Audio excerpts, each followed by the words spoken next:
اور یاد رکھیے کہ بچے کی بالغ ہونے کی کم از کم عمر 12 سال ہے اور بچی کی بالغ ہونے کی کم از کم عمر 9 سال ہے۔ اگر 9 سال کی عمر سے پہلے کسی بچے کو بلوغت کی کوئی نشانی واضح ہو جائے تو ہم اسے بیماری تو کہہ سکتے ہیں لیکن ہم اسے بلوغت کا نام نہیں دیں گے۔ لیکن اگر 9 سال کی عمر کے بعد کسی وقت بھی کوئی بھی بلوغت کی علامت بچے کے اندر پائی گئی یا بچے کے اندر 12 سال کی عمر کے بعد کوئی بھی علامت بلوغت کی پائی گئی تو ہم کہیں گے کہ یہ بالغ ہو چکے ہیں، شرعی طور پر وہ بالغ ہو چکے ہیں۔ دیکھنے کا شکریہ۔ مفتی عثمانی کے بیانات اور شرعی سوالات و جوابات کو لائک، شیئر اور سبسکرائب کرنا نہ بسم بھولیں۔ اللہ الرحمن الرحیم۔ روزے کے فرض ہونے کے لیے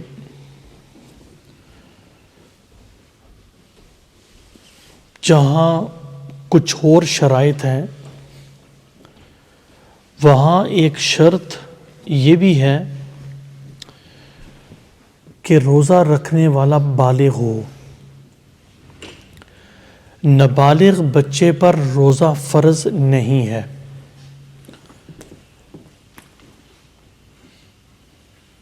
آپ صلی اللہ علیہ وسلم کے ارشاد گرامی ہے کہ 3 لوگوں سے قلم کو اٹھا لیا گیا ہے۔ ایک وہ شخص جو مجنون ہے اور دوسرا وہ شخص جو یعنی نابالغ بچہ ہے اور تیسرا وہ شخص جو سویا ہوا ہے۔ ان تینوں سے قلم کو اٹھا لیا گیا ہے۔ اب ظاہر ہے کہ سونے والے کو بھی کوئی پتہ نہیں میں کیا کر رہا ہوں، اور نابالغ کی غلطیوں کو بھی معاف کیا گیا جب تک وہ بالغ نہیں ہوتا، اور ظاہر ہے کہ جو مجنون ہے اس کو جنون کی وجہ سے اس کو عقل ہی نہیں ہے۔ تو اس حدیث کی روشنی میں ہمیں یہ بات معلوم ہو گئی کہ نابالغ پر روزہ فرض نہیں ہے۔ اسی حدیث کے ضمن میں کچھ مسائل نابالغ کے حوالے سے بھی سن لیجئے کہ جب نابالغ روزہ رکھتا ہے تو پھر اس کا روزہ جب اس پر فرض نہیں ہے تو جب وہ روزہ رکھے گا تو اس کے روزے کی حیثیت کیا ہوگی؟ تو جب نابالغ بچہ روزہ رکھے گا تو اس کا روزہ نفلی کہلائے گا اور اس نفلی روزے کا ثواب بھی اسے عطا کیا جائے گا۔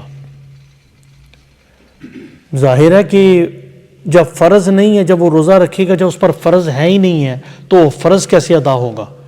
تو لہٰذا وہ روزہ اس کا نفلی ہوگا۔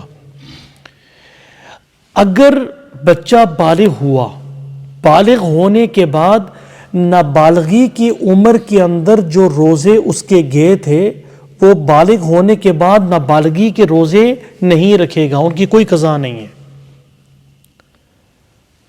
کیونکہ جب نابالغی کے اندر روزے ہی فرض نہیں تھا تو بالغ ہونے کے بعد وہ کون سی قضا کرے گا؟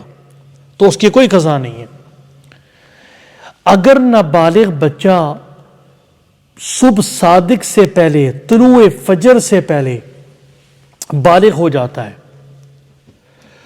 تو اس دن کا روزہ اس پر فرض ہو گیا، کیونکہ اس کے اندر وہ اہلیت پائی گئی اور وہ وقت جو روزے کے فرض ہونے کا وقت ہے اور روزے کے شروع ہونے کا وہ وقت ہے وہ اس نے پا لیا، اب اس دن کا روزہ اس پر فرض ہو گیا۔ لیکن اگر یہی نابالغ بچہ صبح صادق کے بعد جوان ہوتا ہے، بالغ ہوتا ہے، تو پھر اس نے چونکہ وہ وقت نہیں پایا تو اس پر اس دن کا روزہ ضروری نہیں ہوگا، بعد والے دن کے روزے اس پر لازم ہوں گے۔ اور یاد رکھیے کہ بچے کی بالغ ہونے کی کم از کم عمر 12 سال ہے اور بچی کی بالغ ہونے کی کم از کم عمر 9 سال ہے۔ اگر 9 سال کی عمر سے پہلے کسی بچے کو بلوغت کی کوئی نشانی واضح ہو جائے تو ہم اسے بیماری تو کہہ سکتے ہیں، لیکن ہم اسے بلوغت کا نام نہیں دیں گے۔ لیکن اگر 9 سال کی عمر کے بعد کسی وقت بھی کوئی بھی بلوغت کی علامت بچے کے اندر پائی گئی، یا بچے کے اندر 12 سال کی عمر کے بعد کوئی بھی علامت بلوغت کی پائی گئی، تو ہم کہیں گے کہ یہ بالغ ہو چکے ہیں، شرعی طور پر وہ بالغ ہو چکے ہیں۔ اگر 9 سال کے بعد بچی کو کوئی بھی بلوغت کی کوئی علامت ظاہر نہیں ہوئی، اور حتیٰ کہ اس کی عمر پوری 15 سال ہو گئی ہے، تو جیسے ہی اس کی عمر 15 سال مکمل ہوگی، 16ویں سال اس کا شروع ہوگا، تو ہم کہیں کہ یہ بالغ ہو گئی ہے۔ بات سمجھ آ گئی ہے؟ تو 9 سال کم از کم عمر، اور کوئی بھی علامت اگر بچی کی ظاہر نہیں ہوتی یا بچے کی ظاہر نہیں ہوتی، دونوں کی، بچے کی بھی 12 سال کے بعد اگر بچے کی کوئی بلوغت کی کوئی علامت ظاہر نہیں ہوئی، تو ہم کہیں گے کہ 15 سال جب اس کے مکمل ہوں گے تو اس کے بعد وہ بالغ اسلامی نگاہ کے اندر وہ شرعی طور پر بالغ تصور کیے جائیں گے۔ اگر آپ غور کریں کتنی ایسی بچیاں ہیں، کتنے ایسے بچے ہیں کہ جو اس عمر میں یا اس عمر کی تھوڑی ہی مدت کے بعد جوان ہو جاتے ہیں، بالغ ہو جاتے ہیں شرعی طور پر، ان پر اسلامی حکم لاگو ہو جاتے ہیں، لیکن افسوس یہ ہے نہ وہ نماز پڑھتے ہیں۔ بچے سمجھتے ہیں، ماں باپ سمجھتے ہیں تو نکے ہے ساڑا پتر، یہ تو نکے ہے، وہ شرعی طور پر وہ بالغ ہو چکا ہوتا ہے، اور بچی بھی بالغ ہو چکی ہوتی ہے، نماز بھی فرض، اور پھر اس کے علاوہ جو زیور بچی کے پاس ہوتا ہے اگر اس کے پاس ہے، تو اگر وہ 9 10 سال 11 سال کی عمر میں جوان ہو گئی، یا اس کے پاس اتنا مال موجود ہے جو بقدر نصاب ہے، اس پر تو زکوٰۃ بھی فرض ہے۔ اگر وہ سال پورا گزر چکا ہے اور بقدر نصاب اس کے پاس موجود ہے، اس پر تو زکوٰۃ بھی جو ہے وہ ضروری ہو چکی ہے، نہ وہ زکوٰۃ دے رہی ہے نہ وہ نماز پڑھ رہی ہے۔ اور افسوس یہ ہے کہ 14 15 16 سال کے بچے ہم نے دیکھے ہیں ویپنگ کر رہے ہوتے ہیں سڑکوں پہ رمضان کے مہینے میں نے کتنے بچوں کو جاتے ہوئے دیکھا ہے، ماں باپ بالکل غافل ہیں، کیونکہ یہ بچہ بالکل چھوٹا، جی چھوٹا ہے، وہ شرعی طور پہ بالغ ہو چکا ہے، اس کے چہرے پہ داڑھی بھی نظر آ رہی ہے، تو داڑھی تو بلوغت کی علامت ہے، اس کو چھوٹا تصور کیا ہوا ہے۔ چھوٹا تو بھائی چھوٹا وہ ہے جسے اسلام چھوٹا کہہ رہا ہے، نہ بالغ وہ ہے جو اسلام کہہ رہا ہے، اور بالغ وہ ہے جو اسلامی طور پر وہ بالغ ہو چکا ہے۔ تو افسوس ہے ہم اپنی کم علمی پر ہمیں افسوس ہے، تو ایک تو ہم علم بھی نہیں حاصل کرتے، اور دوسرا بچوں کی تربیت سے بالکل ہم غافل ہو چکے ہیں۔ آپ اندازہ کیجئے چھوٹے بچوں کی تربیت سے ہم اتنے غافل ہیں، تو شادی شدہ بچوں کے لیے ہم کتنا فکر کریں گے؟ کوئی فکر نہیں کریں گے۔ جب ہم نے شادی کر دی بچوں کی تو ہمیں تو بالکل فکر ختم ہو جاتی ہے، ہم سمجھتے ہیں کہ اس کو یہ شادی شدہ ہو گیا، باپ دیکھتے ہی نہیں ہے شادی شدہ بچے کو۔ حالانکہ صحابہ کے دور میں جو معاملات تھے اس کے برعکس تھے۔ ایک صحابی انہوں نے نکاح کیا اپنے بیٹے کا، نکاح کرنے کے بعد بیٹا گھر پہ نہیں تھا، بہو کے پاس گئے، سلام کیا، پوچھا کہ میرا بیٹا تمہارے حقوق پورے کر رہا ہے یا نہیں کر رہا، گھر کے اندر حالات کس طرح ہیں؟ تو بہو نے جواب دیا کہ آپ کا بیٹا بہت ہی زیادہ نیک ہے، دن کو روزہ رکھتا ہے، رات کو تہجد پڑھتا رہتا ہے۔ تو اشارتاً بتا دیا کہ میرے حقوق پورے نہیں کر رہا، رات کو تہجد ہی پڑھتا رہتا ہے۔ تو آپ صلی اللہ علیہ وسلم کی خدمت اقدس میں حاضر ہوئے اور جا کے بتایا کہ اللہ کے رسول صلی اللہ علیہ وسلم، میرا بیٹا دن کو روزے رکھتا ہے اور رات کو تہجد پڑھتا رہتا ہے، اور شکایت کی کہ اسے بلا کے سمجھائیں۔ یہاں سے معلوم ہوا کہ اگر باپ سمجھتا ہے کہ میری بات نہیں سن رہا بچہ، کیونکہ صحابی کا یہ منشا نہیں تھا، وہ آپ صلی اللہ علیہ وسلم کی موجودگی تھی وہاں تو وہ انہوں نے بیان کیا، لیکن بات اخذ کر رہا ہوں کہ اگر باپ سمجھتا ہے کہ بیٹا میری بات نہیں سن رہا، وہ کسی عالم کے پاس اپنے بیٹے کو لے جائے، کسی اہل علم کے پاس لے جائے کہ یار آپ اس کو سمجھائیں، یہ نماز نہیں پڑھ رہا، یہ ان کاموں کے اندر پڑا ہوا ہے۔ لیکن ہم جو ہے وہ عیب سمجھتے ہیں کہ کسی کو پتہ نہ چل جائے کہ میرا بیٹا کیا کر رہا ہے، تو کل پھر جب بدنامی ہوتی ہے، کل وہ جب حالات بگڑتے ہیں تو پھر انسان کہتا ہے یہ کیا ہو گیا ہے۔ تو جہاں ہمارے لیے یہ بات ضروری ہے کہ ہم اپنے نابالغ بچے اور بالغ بچوں کی تربیت کریں، وہاں ہمارے لیے ضروری ہے کہ ہم اپنے شادی شدہ بچوں پر بھی نظر رکھیں، یہ ہماری شرعی ذمہ داری ہے، اور مرنے دم تک باپ کی یہ ذمہ داری ہے کہ وہ اپنے بچے پر نظر رکھے۔ یہ کوئی نہیں لکھا ہوا کسی جگہ پہ کہ جو ہے وہ سرٹن ایج تک اپنے بچوں کو چھوڑ دیں۔ تو بات عرض یہ کر رہا تھا کہ بچہ اگر نابالغ ہو تو اس پر روزہ فرض نہیں ہے، لیکن اگر وہ رکھے گا تو اسے نفلی ثواب ملے گا۔ جہاں یہ شرط ہے روزے کے فرض ہونے کی، وہاں ایک اور شرط یہ ہے کہ روزہ رکھنے والا مقیم ہو، مسافر نہ ہو، اقامت والا ہو، سفر میں نہ ہو۔ اگر مسافر ہوگا، جیسے 2-3 دنوں سے آپ سن رہے ہیں، تو مسافر پر روزہ فرض نہیں ہے، لیکن اگر وہ رکھے گا تو افضل ہے، لیکن فرض نہیں ہے اس پر۔ فَمَنْ كَانَ مِنْكُمْ مَرِيضًا أَوْ عَلَىٰ سَفَرٍ فَعِدَّةٌ مِّنْ أَيَّامٍ أُخَرَ۔ اللہ فرماتے ہیں کہ اگر وہ مریض ہے یا وہ سفر میں ہے تو دوسرے دنوں کے اندر وہ روزے رکھ لے، اس کی گنجائش ہوگی۔ آپ صلی اللہ علیہ وسلم کہ ایک صحابی حضرت انس رضی اللہ تعالیٰ عنہ، وہ فرماتے ہیں کہ ہم آپ صلی اللہ علیہ وسلم کے ساتھ سفر میں تھے، کچھ لوگوں نے روزہ رکھا تھا، کچھ لوگوں نے روزہ نہیں رکھا تھا۔ جنہوں نے روزہ نہیں رکھا تھا انہوں نے روزہ رکھنے والوں پر کوئی عیب نہیں لگایا کہ تم نے روزہ کیوں نہیں رکھا، اور جنہوں نے نہیں رکھا تھا انہوں نے رکھنے والوں پر کوئی عیب نہیں لگایا۔ تو یہاں سے معلوم ہوا کہ سفر کے اندر اگر مشقت، جیسے پہلے بھی ہم نے بیان کیا کہ مشقت اگر نہیں ہے تو افضل یہ ہے کہ وہ روزہ رکھے۔ لیکن میں یہ تمہید اس لیے باندھ رہا ہوں کہ کچھ مسائل سفر کے حوالے سے بیان کرنا چاہتا ہوں۔ اسی کے ضمن میں کچھ مسائل بھی سن لیجئے۔ اگر کوئی آدمی مسافر ہے اور سفر کے لیے اسلام نے ایک سفری حد مقرر کی ہے، ایک فاصلہ مقرر کیا ہے، اور وہ ہے 48 میل، 48 میل کا فاصلہ۔ اور 48 میل یعنی میں بالفاظ دیگر اگر میں اسے آسان کروں، ایسا سفر جس میں آپ نے قصر کرنی ہو، اس سفر میں روزہ فرض نہیں ہے۔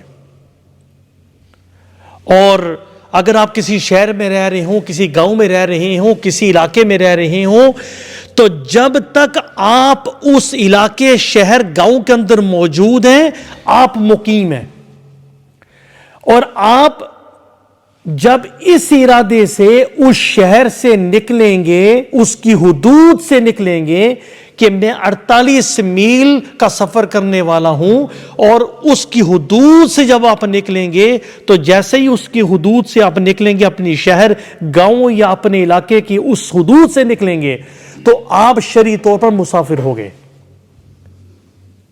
اب آپ مسافر ہو گئے ہیں۔ یہ بات سمجھ آ گئی؟ بات سمجھ آ گئی؟ اب اسی کو ذہن کے اندر رکھتے ہوئے ایک آدمی صبح صادق کے وقت اس کا ارادہ یہ ہے کہ میں سفر کے لیے جاؤں گا 48 میل سفر کے لیے، لیکن وہ صبح صادق جب ہوئی تھی، ابھی صبح صادق کا وقت نہیں ہوا، ابھی سحری کا وقت جاری ہے, لوگ کھا پی رہے ہیں, صبح صادق کا وقت نہیں ہوا. تو صبح صادق کے وقت میں وہ اپنے شہر کے اندر ہی ہے, اپنے شہر کی حدود سے باہر نہیں نکلا.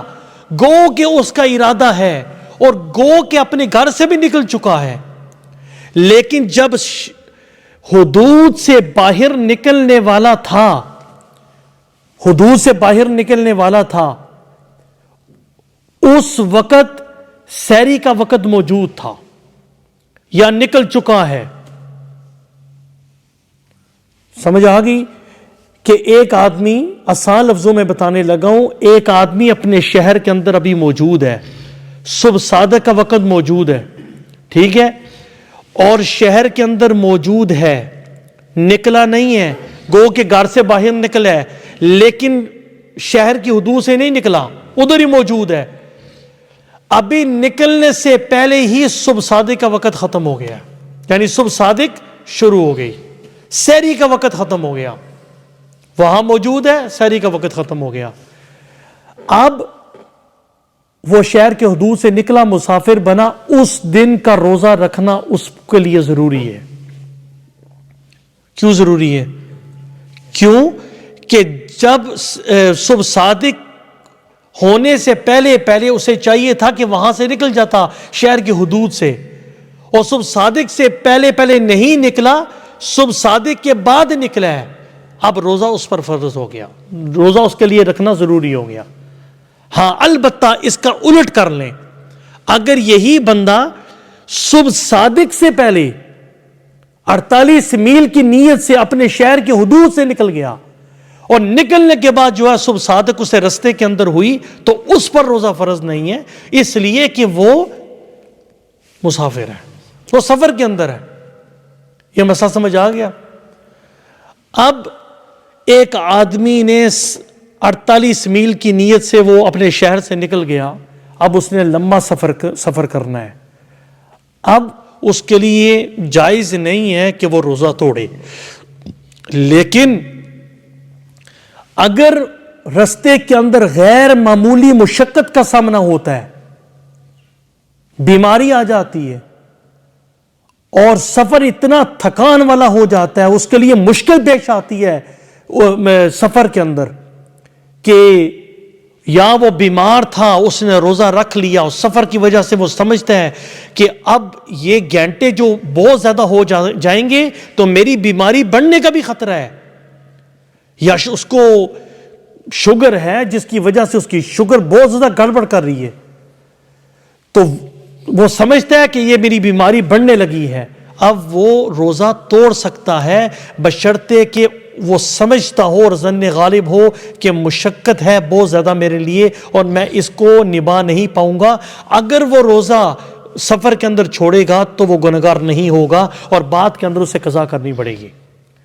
اور اسی پر میں آپ کو حدیث پیش کرتا ہوں. آپ صلی اللہ علیہ وسلم فتح مکہ کے سال مکہ سے, مدینہ سے مکہ کی طرف گئے, اور ایک مقام پر جب آپ پہنچے تو آپ کو پتہ چلا کہ یہاں رہنے والے جو لوگ ہیں ان کو, یعنی جو آپ کے ساتھ ہیں مسافر لوگ, انہوں نے کہا کہ اللہ کے رسول صلی اللہ علیہ وسلم لوگوں کو بہت مشقت پیش آ رہی ہے, بہت زیادہ مشقت پیش آ رہی ہے روزہ رکھنے میں.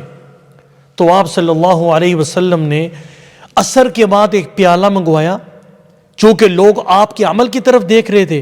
آپ صلی اللہ علیہ وسلم نے پیالہ منگوا کر اپنا روزہ توڑا.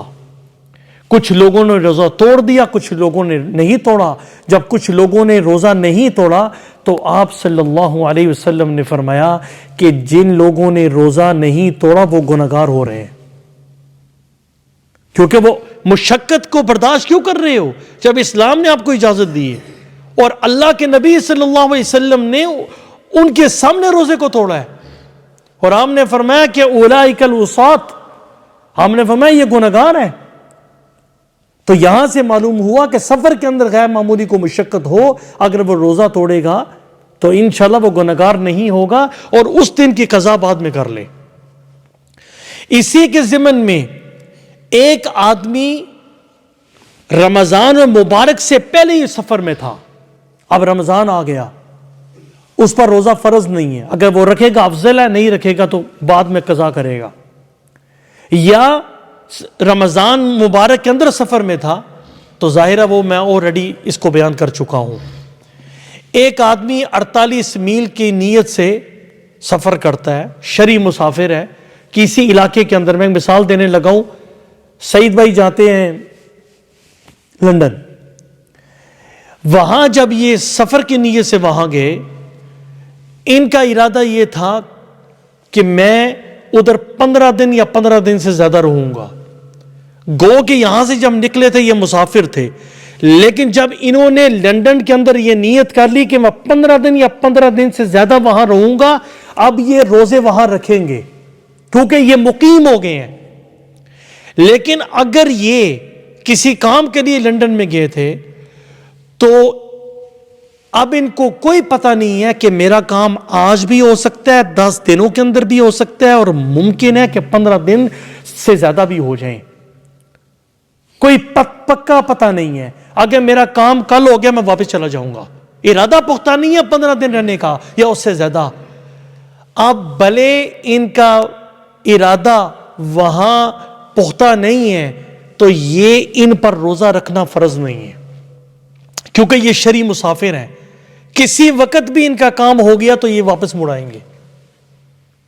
جس طرح ایک نذیر ایک موقع پر رسول اللہ صلی اللہ علیہ وسلم جنگ میں تھے اور آپ صلی اللہ علیہ وسلم نے یعنی آپ کی نیت یہ تھی کہ میں جس جنگ کے اندر یہاں موجود ہوں کسی وقت بھی ہمیں فتح مل گئی ہم چلے جائیں گے, اور تقریباً 20 دن تک آپ وہاں جو ہے وہ رہے آپ, اور آپ قصر کرتے رہے نماز کی.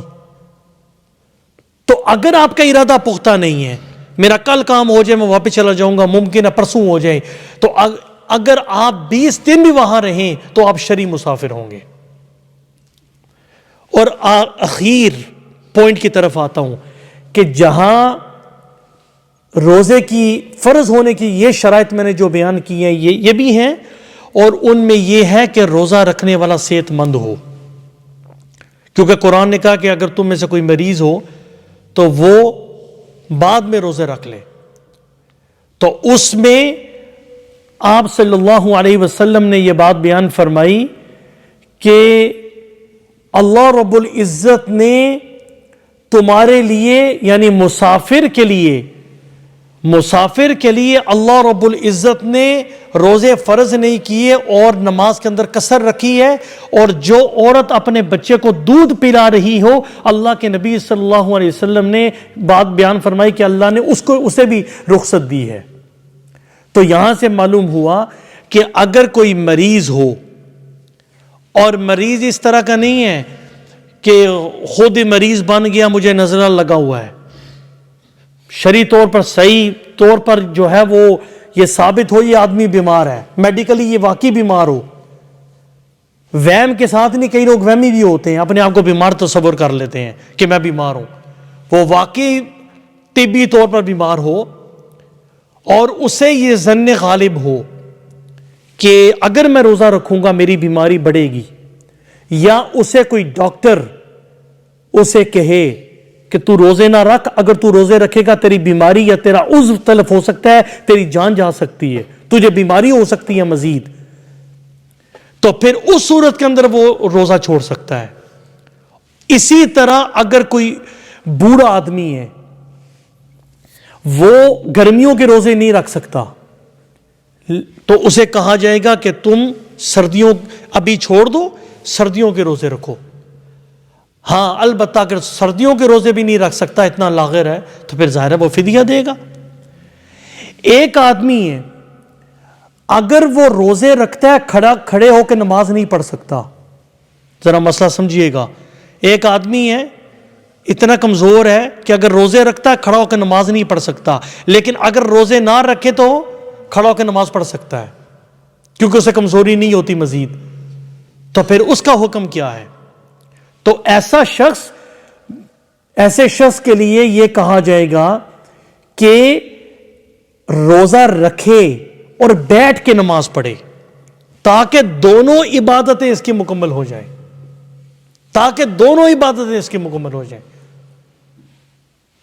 تو یہ مختصر کچھ مسائل تھے، ان میں سے ایک مسئلہ یہ بھی ہے، دودھ جو پلانے والی خاتون ہے، اگر وہ سمجھتی ہے کہ میں نے روزہ رکھا اور مجھے نقصان ہو سکتا ہے، میرے بچے کو نقصان ہو سکتا ہے اور میں اسے دودھ پلانے کے قابل نہیں ہوں گی، پھر اس صورت کے اندر وہ روزہ چھوڑے گی اور بعد میں اس کی قضا کرے گی۔